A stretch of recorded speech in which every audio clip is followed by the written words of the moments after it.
James and the Giant Peach by Roald Dahl.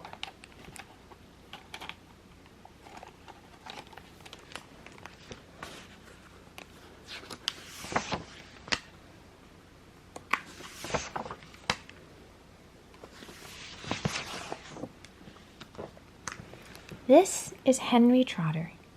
He lived in a house by the sea with his loving mother and father.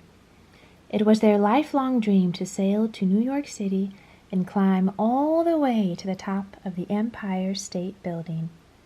But one day, a terrible thing happened. An angry rhinoceros that escaped from the zoo gobbled up his poor mother and father in 35 seconds flat. At least, that's what James was told by his two wicked aunts, skinny Aunt Spiker and fat Aunt Sponge. He was sent to live in their horrible house on the hill, where he did nothing but work all day long. Still, he never stopped hoping, and he never stopped dreaming. One day, while trying to stay out of his aunt's way, he met a mysterious old man who gave him a bag of magic green things. "Take them," the old man whispered, "and marvelous things will happen." But James tripped and spilled the green things beneath the barren old peach tree at the top of the hill. All hope was lost, he thought. But on the highest branch of the tree had never grown a single leaf, a peach blossomed. And it grew and grew and grew. Within minutes, it was the size of a house. Aunts Spiker and Sponge wanted the giant peach for themselves, but James was so hungry he took a bite of it. When he did, a large hole appeared inside.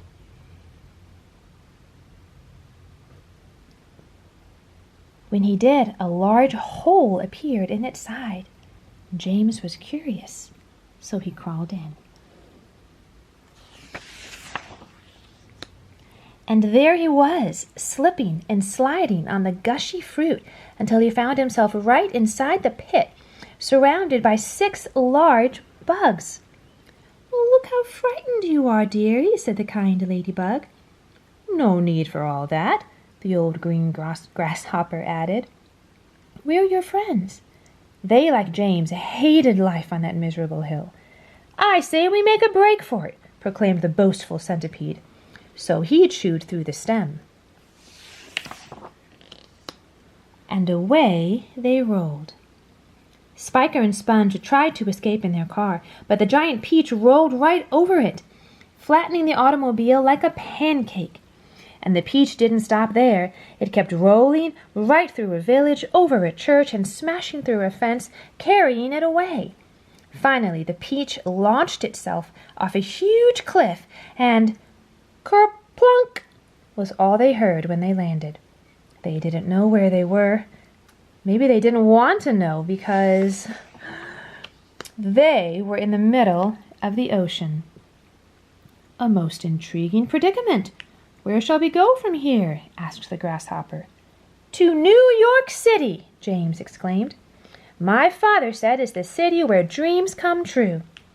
But the question was, how do you get a giant peach all the way across the ocean, especially when there's a huge, man-eating shark bearing down on you? "Shark!" shrieked the earthworm. "What do we do now?" It was James who thought of the idea. Attaching the peach to 100 seagulls, that is. But everyone did their part to make it happen. The spider provided the string, the others fought off the shark, and the earthworm put his neck on the line, allowing himself to be used as bait. One after the other, the seagulls swooped down from the sky. James lassoed them all, and much to the crew's amazement, it worked. The peach began to rise out of the water. Into the air they soared, narrowly escaping the jaws of the angry shark. The centipede steered the peach majestically through the endless sky, carried on the wings of 100 screeching seagulls.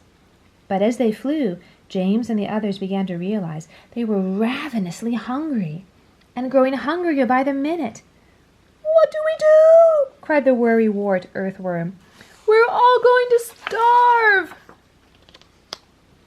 James chuckled. "No one's going to starve. Our whole ship is made of food." Indeed it was. Enough food for 10 voyages.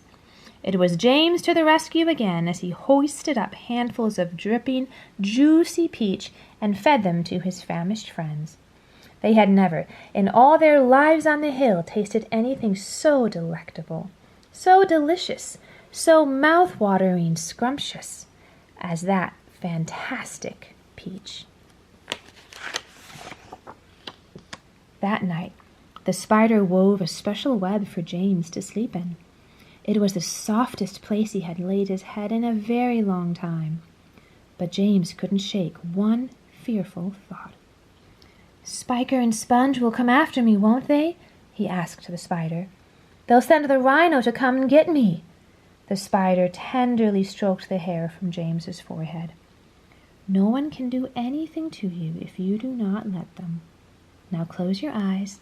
It is time for sleep." When you sleep, you dream, and James was having a perfect dream about life with his new bug friends. But, as some dreams do, this one turned itself around. Spiker and Sponge appeared like demons in the sky, swirling round his head and cackling. "You can't get away from us, you disgusting little worm!" And they exploded into a shower of sparks and white ashes that rained down on poor James. He bolted awake. The air was crisp and cold. Tiny snowflakes drifted down through the open hatchway above. "Snow," he thought to himself. "Where on earth could we be?" "This poor excuse for a pilot fell asleep at the helm," barked the grasshopper, pointing an angry finger at the centipede. "We've drifted into the frigid Arctic waters." Down below they could see the remnants of ships that had drifted this way, never to return. "We're lost!" cried the earthworm. "We'll never find our way out of this without a compass." Surely one of the sunken ships should have a compass, James thought, but only a fool would jump in to retrieve it. Kerplush! They heard a splash. The centipede had jumped overboard. "He'll die down there!" shouted James. "I have to go after him." "Not alone," said the spider. "Get on my back." James climbed on, and the two of them descended into the water, sinking slowly into the murky depths, tied to the peach by the spider's thin, strong thread. Down, down, down they drifted, through the chilly waters amid the sunken ships that littered the ocean floor. James was more frightened than he had ever been. What if they never made it out? What if they froze to death? He could swear he saw the faces of his evil aunts taunting him. "Stupid, foolish dreamer!" rang the voices in his head. "Give us back our peach!" James wondered if they really were following him. Meanwhile, the centipede tiptoed aboard one of the sunken ships and found a shiny gold compass. In an instant, he found himself surrounded by a gang of angry skeletons. Just as they were about to stretch him limb to limb, James and the spider swooped down from above. With the mob of skeletons hot on their trail, they escaped to the peach with the compass in hand. They were back on course, sailing straight to New York City through the midnight sky with the old green grasshopper at the helm. James could not help but feel sad that he would arrive there alone without his mother and father. Then he heard music, violin music. It was coming from the grasshopper, and it was the most comforting sound James had ever heard. The lilting melody lured the others to the top of the peach, where they gathered around their saddened little friend. "We're family," they assured him. and as long as we're around, you will never be alone again." At that moment, the clouds parted and a magical city appeared in the distance below. "New York!" they exclaimed. But before they could make their descent, the parting clouds formed into a fierce, angry cloudman that swarmed through the sky, encircling the peach. The wicked cloudmen filled their cottony cheeks with air and blew. The resulting wind was as fierce as a hurricane, and it sent the peach tumbling through the sky. James watched in fear as the cloudman swirled and churned and transformed into his worst nightmare, an angry rhinoceros that galloped through the air toward the peach. They all climbed into the rigging for safety, but James slipped and fell onto the fence that had wrapped around the peach. When he stood up, he found himself face to face with the angry rhino. Filled with newfound courage, he pointed a finger at the snorting beast and cried, "You're just a lot of smoke and noise, and I'm not afraid of you any more." At that moment, the rhino exploded. James clung to the fence as it unwrapped and whipped around the peach, slicing through the strings attached to the seagulls. The seagulls were whisked away by the fierce wind. And so were the bugs. James clutched the stem of the peach as it plummeted towards the ground. He could only watch as the ladybug, the centipede, the spider, the earthworm, the glowworm, and the old green grasshopper disappeared into the night sky. Blam! James landed, and landed hard. But where? On top of the Empire State Building. That's where James was in New York City.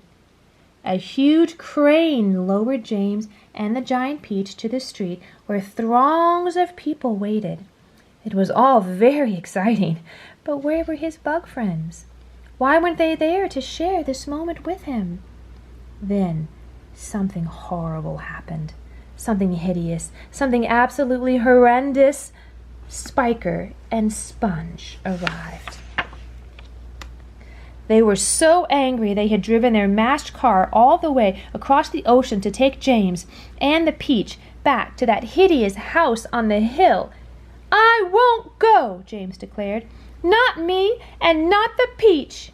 The aunts were furious, but before they could do any harm, the bugs appeared in the sky. They flew to the rescue and wrapped the wicked aunts in a giant cocoon. A deafening cheer rang through the streets of New York City as scores of children rushed to get a bite of the delicious giant peach. They ate that peach all the way down to the pit and set it up in Central Park as a permanent home. People of all ages came pouring in just to see it and to hear the tale of James and the bugs' magnificent adventures. And James Henry Trotter, who was once the saddest and loneliest little boy you could find, now had all the friends in the world.